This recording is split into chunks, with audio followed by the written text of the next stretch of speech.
1932년 4월 29일 중국 상하이 홍커우 공원.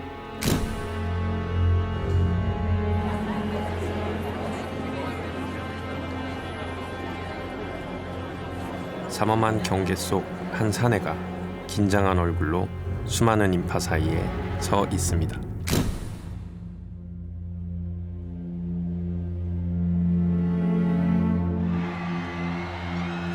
일왕의 생일을 축하하고 상하이 사변의 승리를 기념하기 위해 단상에는 일본군 고위 장성들이 늘어 서 있습니다.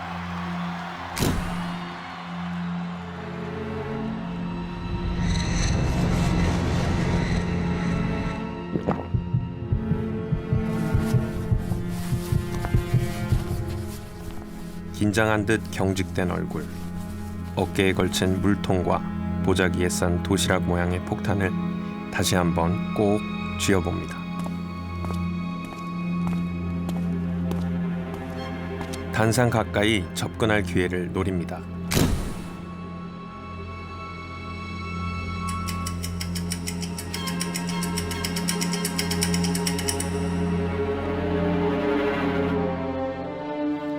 오전 11시 40분. 지금이다. 폭탄이 정확히 단상 중앙에 떨어집니다. 지축을 울리는 요란한 괭음. 일시에 쓰러지는 일본 요인들. 죽거나 다치거나 순식간에 아수라장이 됩니다. 대한통님 만세.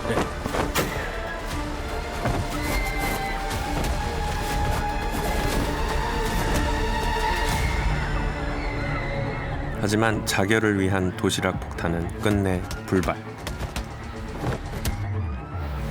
헌병대가 곤봉과 총검으로 사내를 무자비하게 구타합니다.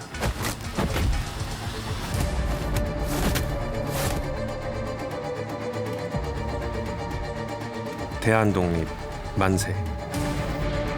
상하이 홍커우 공원 의거 성공. 독립운동가 윤봉길 체포.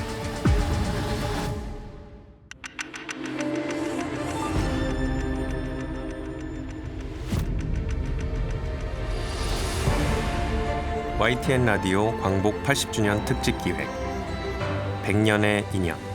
지금 만나러 갑니다. 제3편 은둔의 왕국의 자유로.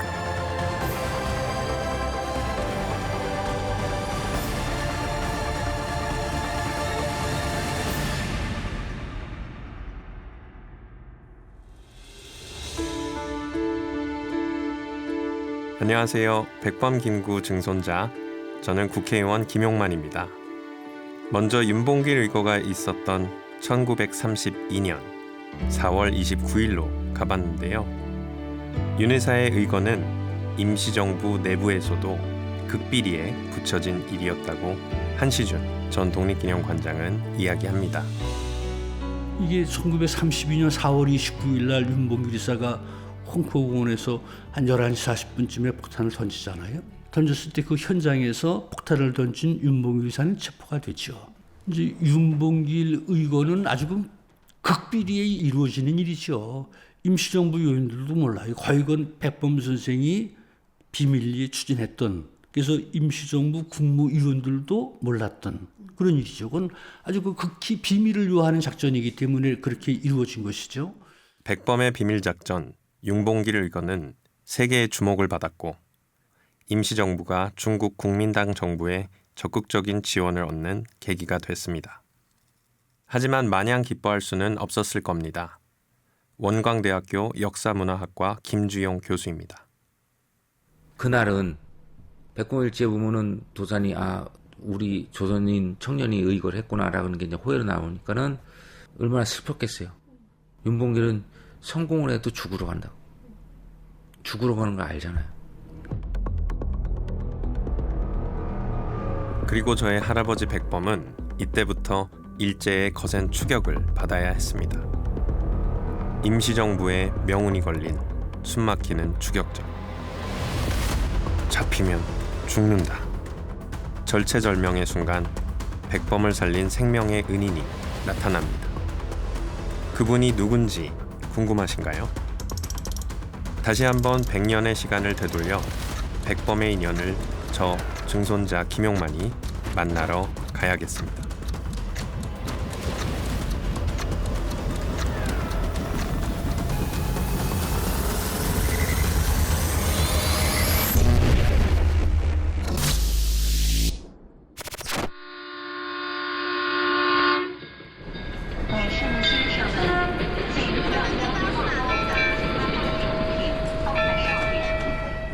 (1932년 5월의) 상하이역. 윤봉길 의거가 성공한 지 한 달이 지났습니다. 종적을 감췄던 백범이 상하이역 붐비는 사람들 사이에 서 있습니다. 자꾸 주위를 의식합니다. 모자를 다시 한번 눌렀습니다. 저는 이제 가끔 현장 가면은 이 사람들의 심박수는 어땠을까? 이 가슴이 콩깍콩깍 뛰었을 거야. 한치도 늦출 수 없는 긴장감에 손에서는 땀이 흐르고 심장은 터질 듯 뜁니다. 핵심은 임시정부에서 윤봉길 이거를 결행했을 거다라고 생각하고 그 요인들을 어떻게든지 보호해야 된다. 지금 드러난 것은 그 저보성이라고, 저보성은 그 절강성에서 아주 주요한 인물이고, 그 가흥에 이제 가 있게 만든 저보성을 한테 명령을 내리죠. 이 임시정부 요인들을 보호하도록 하라. 목적지는 상하이에서 90km 떨어진 짜싱, 임시정부의 피난처입니다.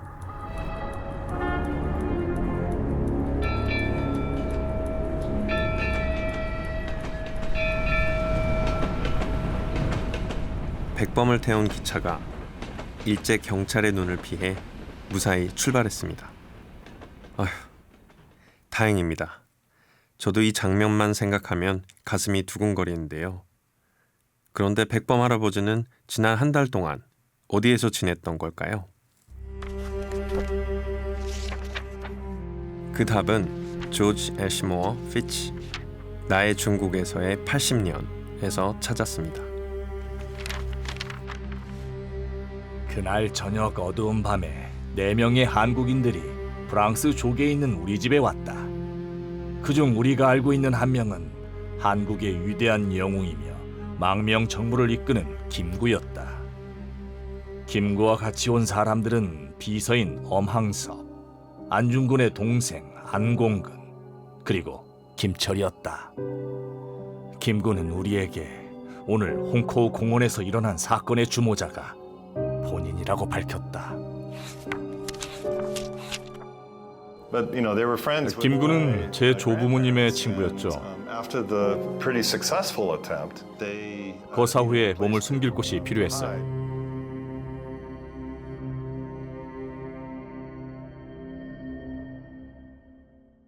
그런데 한두 해도 아니고 한 20년 이상을 한국 독립운동가, 한국인들과 만났던 피치 목사 가문만큼 안전한 데는 없었던 거예요. 백범과 엄항섭, 안공근, 그리고 김철, 4사람은 애시모어, 제랄딘 피치 부부의 2층 집에 숨어 있었습니다.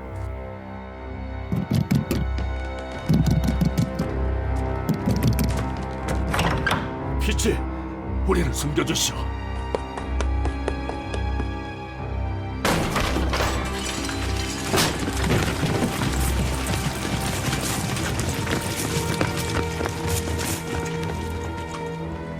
백범이 몸을 숨긴 사이 도산 안창호는 체포됩니다. 배준철 일기를 보면은 이게 32년 4월 당시 일이에요. 그날 하필이면 백범 김구가 배준철을 불러가지고 그 당시 15살이었으니까 너 빨리 가서 도산 선생 피하라고 얘기하라고 엇갈린 거야, 길이. 그래서 결국은 도산은 한인 회장, 거리민의 회장 이유피를 잡으러 왔던 일본 경찰한테 얻어 걸린 거라고. 도산을 잡으러 간 게 아니에요. 그 다음 날 일제 경찰은 프랑스 조계지에 있던 임시정부 사무소를 급습해서 모든 문서와 물품을 탈취합니다. 가만히 있지 않겠다. 백범 김구의 동향도 중요한데 이거는 계속 일본이 프랑스 조계에서 활개를 치고 검속을 해요. 거리에서든 어쨌든 검속을 한다고 사람들을. 그리고 도산한 차오라는 큰 인물을 잡았잖아요. 그러니까 자신감이 붙어가지고 더욱더 압박을 하게 되고 상해 총영사관, 외사경찰 다 동원돼가지고 일본 입장에서는 대한민국 임시정부를 끝장내겠다. 이제 상하이는 조계지마저도 결코 안전하지 않습니다. 그 백범일지 보면 윤봉길 의교가 있고 나서 백범 선생이 한동안 상해에 있으면서 교포들한테도 전화하고 그러는 게 기록이 있잖아요. 피신해서 숨어있기 때문에 그걸 쉽게 찾기가 어렵죠. 그리고 더군다나 미국인 집에 가서 숨어있는데 미국인 집을 일본이 함부로 할 수도 없죠. 그래서 이제 그 각기 피신한 것에 대해서 일본 경찰이 그걸 다 추적하고 그러다 그 추적하는 시간이 걸려서 나중에 한 20일 지나서는 피치 목사 집도 다 정탐을 하러 오고 그러는 거죠. 점점 위험해지고 있습니다. 언제까지 피치가의 몸을 숨길 수가 없습니다. 그러던 어느 날 이게 대략 한 달쯤 되면 백범 선생이 피치 목사의 집에 가 있다고 하는 것까지도 파악을 하게 되고, 그러니까 더 이상 거기 있을 수가 없으니까 피신해서 강으로 몸을 옮기고 그러는 거죠. 백범일지에도 나오고 제랄딘의 또는 애쉬모의 일기에도 나오지만은 그 한 달이라는 세월이 어마어마하게 길었을 거예요. 피치 부인이 급히 2층으로 올라와서 우리 집이 정탐꾼에게 발각된 모양이니 속히 떠나셔야겠어요. 백범일지에는 상하이를 떠나던 날의 긴박한 상황이 고스란히 담겨 있습니다. 피치 부부는 백범을 차에 태웁니다. 부부인 양 나란히 앉고 피치 선생은 운전사가 되어 뜰 내에서 차를 몰고 문 밖으로 나갔다. 불란서인 러시아인, 중국인 등 각국의 정탐꾼이 문 앞과 주위를 수풀처럼 에워싸고 있었다. 일본군이 범인을 찾으려고 곳곳을 수색했거든요. 어머니는 의심을 피하려고 변장했어요. 그렇게 김구 선생을 일본 점령지에서 피신시켰어요. 할아버지와 가족의 목숨을 건 선택이었죠. 당시 백범의 현상금은 60만 위안, 현재 우리나라 돈으로 환산하면 무려 200억 정도 된다고 합니다. 그렇게 피치가를 빠져나와 도착한 곳이 바로 상하이 역입니다.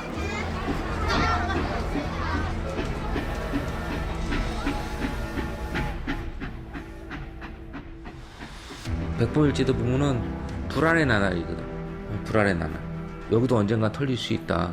백범 불러다 놓고 아마 백범한테 여기도 더 이상 안전하지 않으니까 우리가 선을 놓읍시다. 일단은 상해라는 곳을 떠납시다. 집 주위를 수상한 사람들이 하고 있으니까 잘못 나가면 체포될 거 아니에요. 피치 목사가 자기가 운전선으로 타고 백범 선생을 하고 부인을 앉혀서 두 부부가 어디 나가는 것처럼 그렇게 위장을 해가지고 차를 태워서 그 남시 역으로, 남쪽 그 기차역으로 기차를 이용해가지고 가흥까지 이동한 것으로 그렇게 알려져 있죠. 긴박했던 그날 밤의 추격전. 목숨을 걸고 백범을 숨겨주고 피신시킨 제랄딘 피치 여사, 남편 애시모 피치, 그리고 아버지인 필드 피치까지. 그들의 인연은 어떻게 시작된 걸까요? 1893년까지 쭉 거슬러 올라갑니다. 그 아버지 피치는 백범하고는 그렇게 접점은 많지 않았을 거예요. 10년대는. 왜냐면 백범이 1919년 4월 11일 임정 성립 이후에 가거든요. 근데 그 전에 활동했던 사람들. 예관신규씨, 몽양여운형 이런 사람들하고는 일찍부터 관계를 맺었고, 윤추호는 영어를 잘했어요. 굉장히. 또 윤추호 자체가 또 기독교인이었기 때문에 만납니다. 아버지 필드 피치하고. 필드 피치는 여운형과 중국 국민당 정부 인사들의 다리를 놓아주고 구호품과 의연금으로 한인들을 지원합니다. 백범의 생명의 은인 애시모어 피치와 제랄딘 피치는 대한민국 임시정부의 든든한 동지가 됩니다.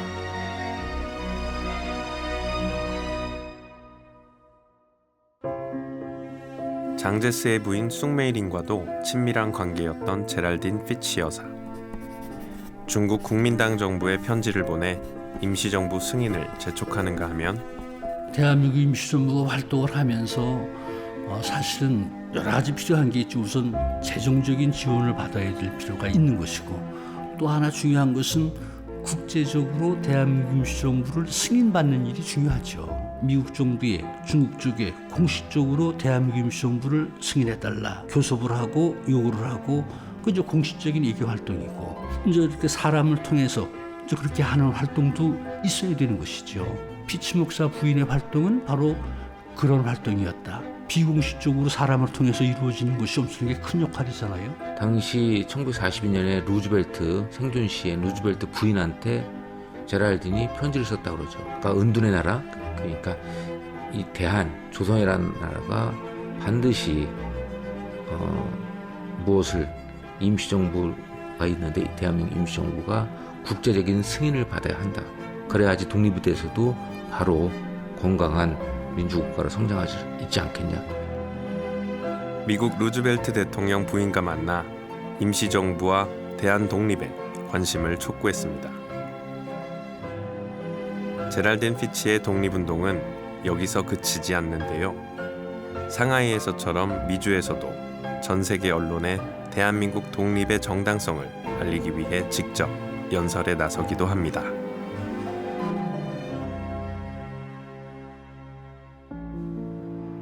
(1942년 3월 1일) 워싱턴 한인자유대회 연설문을 보겠습니다. 4,000년 동안 찬란한 문화를 누려온 은둔의 왕국이 일본의 세계정복 실현으로 1905년에 희생당했습니다. 이 세대의 가장 큰 염원은 미국과 일본의 전쟁이 끝나는 날 한국이 자유를 되찾는 것입니다. 도대체 그녀는 왜 이렇게까지 대한 독립에 진심이었던 걸까요? 제랄딘 여사가 32년 윤봉길 의사 의거 때까지만 활동한 게 아니고 그 뒤에도 대한 독립운동을 위해서 대한민국 임시정부를 적극적으로 지원하죠. 그러니까 물심양면이라는 표현이 있잖아요. 비록 식민지 상태의 우리 대한인들이지만은 학력과 학적과 지식과 그 다음에 인간적인 면에 필드 목사나 애쉬모어나 제랄딘이 감동했을 수도 있지 않을까. 사람에 대한 보편적인 사랑을 배우거나 실천하지 못했다면은 한국 독립운동을 그렇게 지원하려 할 수도 없었죠. 피치 목사 갈 가정이 2대에 걸쳐서 우리 독립운동하고 인연이 돼 있잖아요.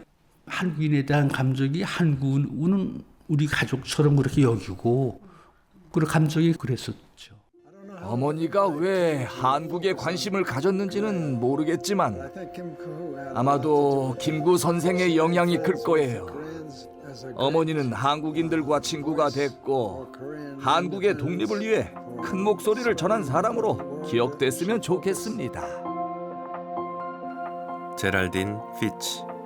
그녀는 대한민국 임시정부의 친구였고 한인들의 가족이었습니다.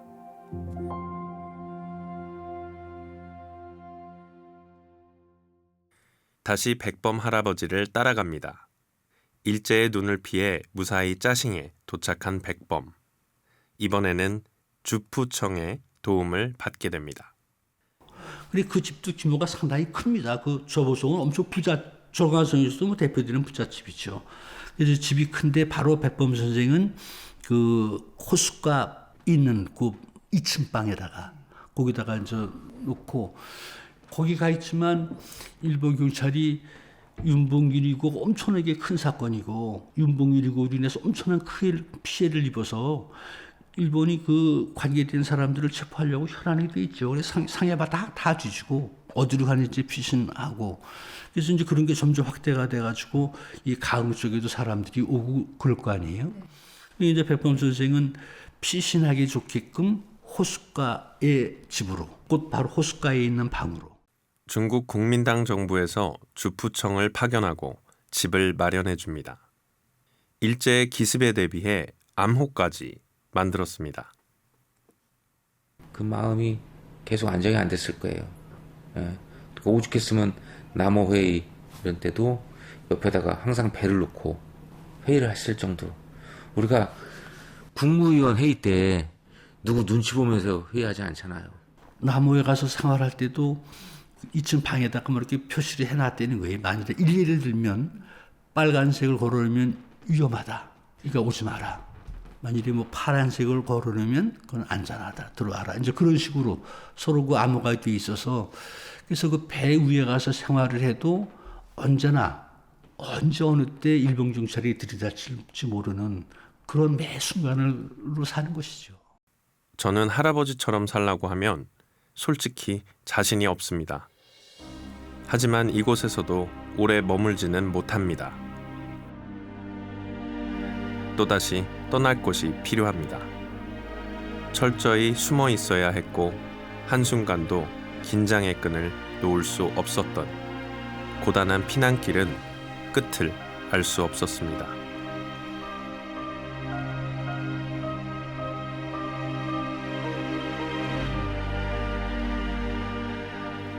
처절한 피난길에 간절했던 목적은 임시정부를 지킨다.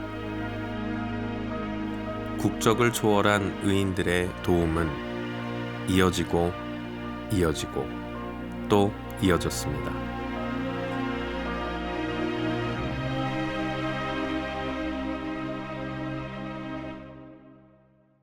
이 독립운동사가 시줄과 날줄처럼 인류의 보편적인 실현을 많이 했어요.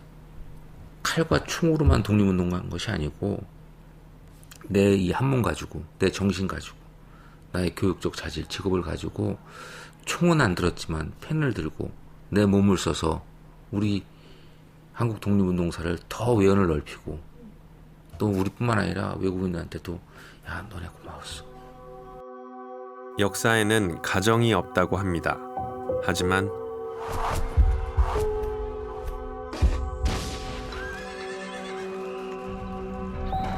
만약에 윤봉길 의사가 잡히던 날 백범이 체포됐더라면, 피치, 또 우리를 숨겨주시오. 만약에 애시모 피치와 제랄딘 피치가 자신들의 집에 백범을 숨겨주지 않았더라면, 또 만약에 정탐꾼에게 발각됐더라면, 일단은 상해라는 곳을 떠납시다. 만약에 제랄딘 피치가 백범과 부부인 양 위장하지 않았더라면, 기차를 이용해 가지고 가음까지 이동한 것으로.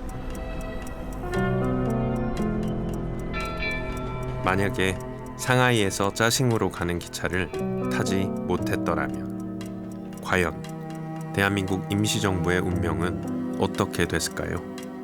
근데 이제 백범 선생이 대한민국 임시정부에서 한 역할이 있잖아요. 특히 윤봉길 이후에, 의고 이후에 1945년 해방될 때까지 하신 역할이 있는데, 백범 선생이 만약에 그때 체포됐다고 하면, 도산한사고 선생처럼 체포가 돼가지고 국내로 끌려와서 결국 돌아가셨다고 하면 임시정부가 한 일이 거의 없게 되는 거나 마찬가지죠.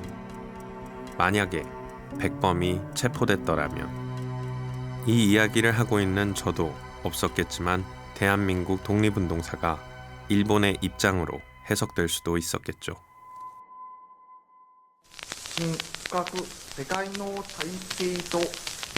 나는 이승만입니다.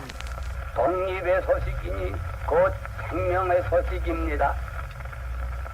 이왕 히로히도 멸망이 멀지 아니한 것은 세상이다.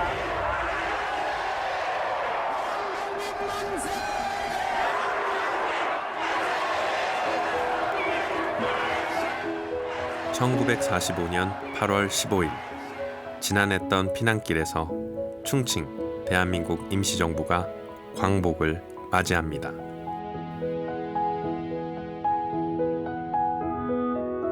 그토록 대한의 독립을 염원했던 피치 부부는 이날을 어떻게 기억하고 있을까요?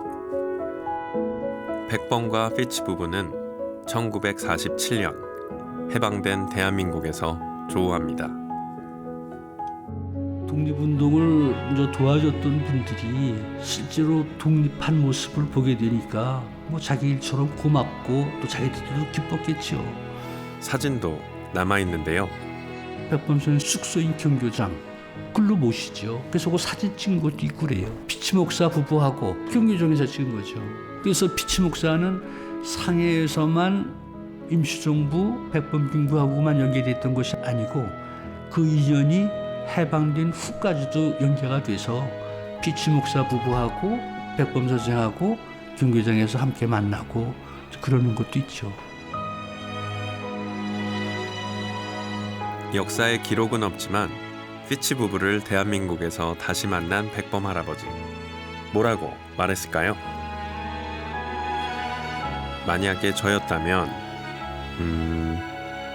당신들이 있어 대한민국이 독립을 이뤘습니다. 대한민국에 오신 것을 환영합니다. Welcome home to Korea.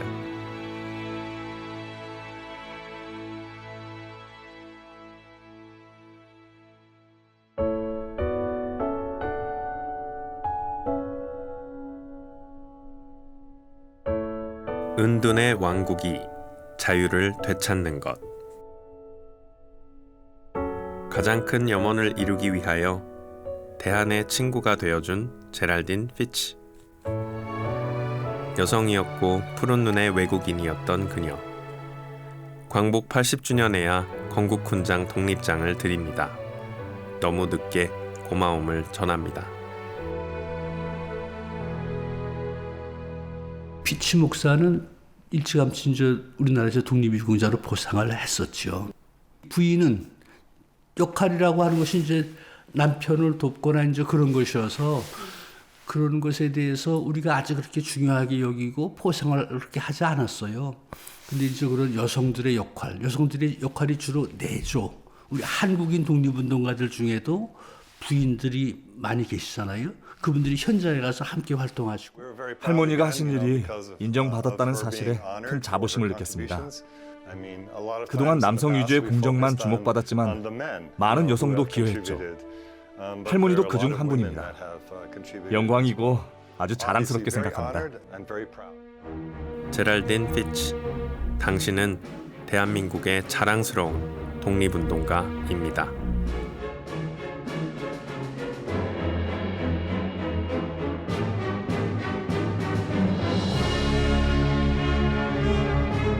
나는 우리나라가 세계에서 가장 아름다운 나라가 되기를 원한다. 가장 부강한 나라가 되기를 원하는 것은 아니다. 내가 남의 침략에 가슴이 아팠으니 내 나라가 남을 침략하는 것을 원치 아니한다. 우리의 부력은 우리의 생활을 풍족히 할 만하고 우리의 강력은 남의 침략을 막을 만하면 족하다. 오직 한없이 갖고 싶은 것은 높은 문화의 힘이다. 문화의 힘은 우리 자신을 행복하게 하고 나아가서 남에게 행복을 주기 때문이다.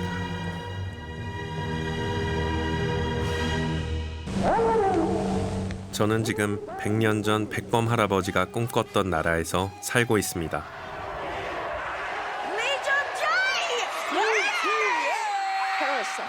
Parasite of Bong Joon-ho.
은둔의 왕국이었던 대한민국이 전 세계인의 인정을 받는 K 문화 강국이 되었습니다. 할아버지, 다 지켜보고 계시죠? 제랄딘 피치 여사가 그토록 사랑했던 2025년의 대한민국에서 지금까지 백범 증손자 김용만이었습니다.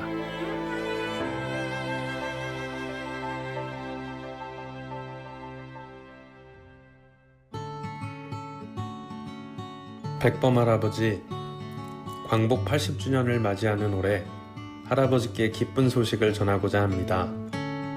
생전 할아버지께서 늘 감사의 마음을 품으셨던 제랄딘 피치 여사께서 마침내 독립유공자로서 서훈을 받게 되셨습니다.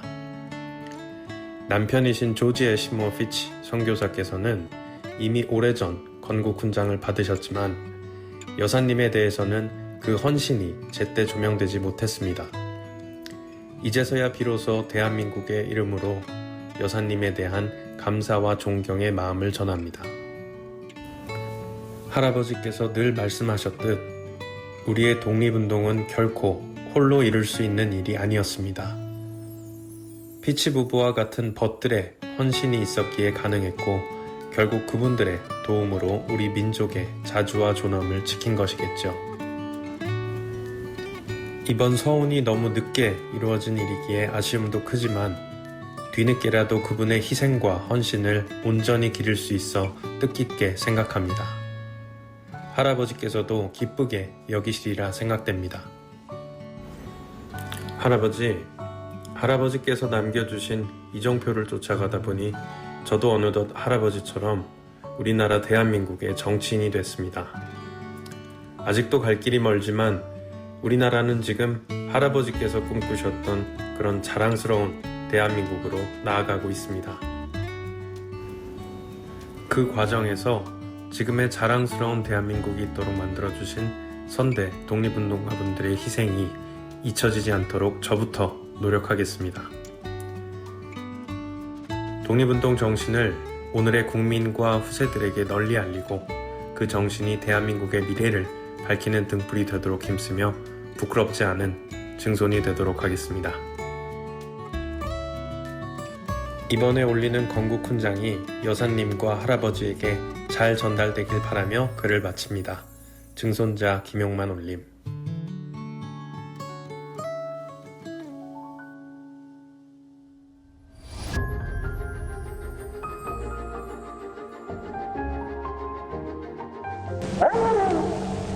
우리 땅 민족이 세계 무대로 강을 들어오는 그런 시기를 당해버립니다. 이 세계 땅 민족하고 각 나라하고 우리하고의 절대한 관계가 맺어질 것입니다.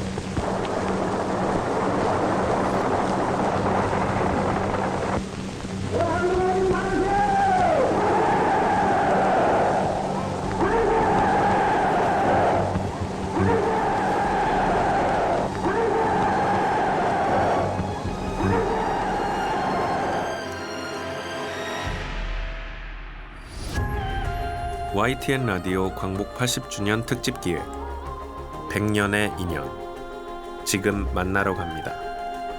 제3편 은둔의 왕국의 자유를.